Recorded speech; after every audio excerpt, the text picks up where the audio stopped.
We hold not only the records of local government in Dublin County from 1775 to the present day, but also private papers, postcards, photographs, ephemera, local history publications, and much more besides. One of the reasons I became an archivist was that I get to uncover stories which have been forgotten by time. Archives are memory institutions which we can use to help give us a new understanding of ourselves and our communities, who we are and where we've come from. Our most recent exhibition looks at the burning of Coast Guard stations in Fingal in June 1921. These structures were prominent on the landscape for many decades, but in one night, all those from Balbriggan to Sutton were burned in an attack by the Fingal Battalion of the IRA.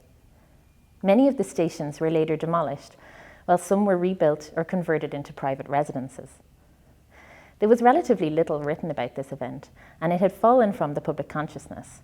But by using the various print and digital resources available to us in the archives, we could bring the events of that night to life.